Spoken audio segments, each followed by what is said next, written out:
The summer I turned 12, I ran away from my home. I was being abused and nobody was listening, so I ran away.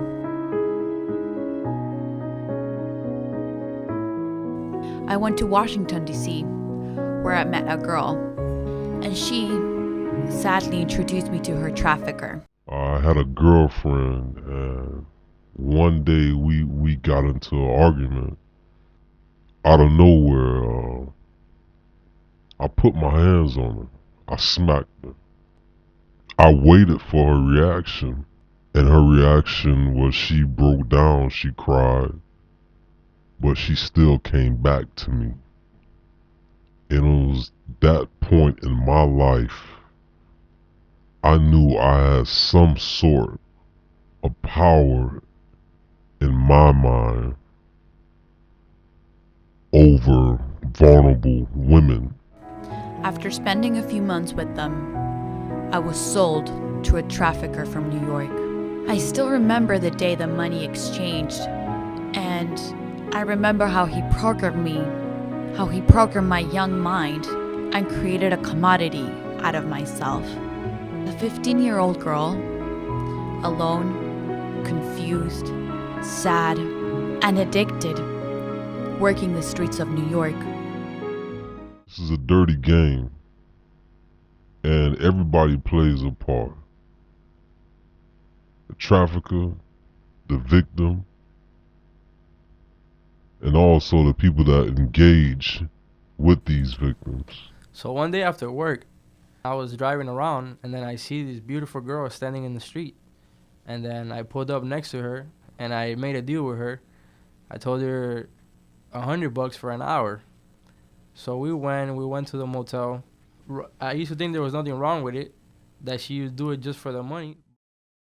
I never had my first dance or an innocent kiss.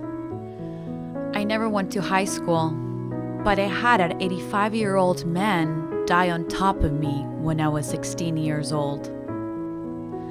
I became heavily addicted to heroin, and heroin really saved my life because I was numbed and helped me survive through all those years. I was chased by the police, and all of us started running, trying to escape.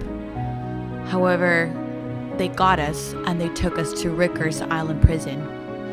I was so scared that I broke with the program my trafficker had implemented on me, and I said the truth.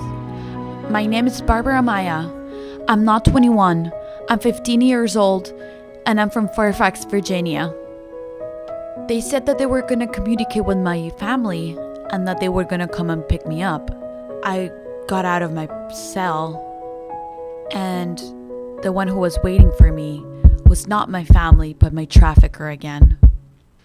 Till this day, I don't know how that happened, how he found me, but it happened.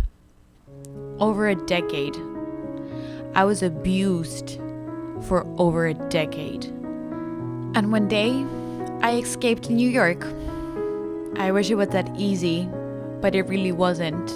I've taken my life back, right?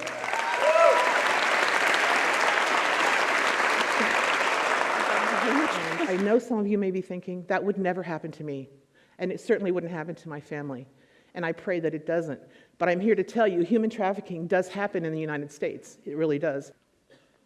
That child you see out on the street is not, or online today, is not there by choice. Sometimes what we see is not really what it is at all, you know. I know one person can make a difference because when I speak across the country, I have young victims of human trafficking talking to me and telling me their stories. So I believe we can all make a difference. Thank you.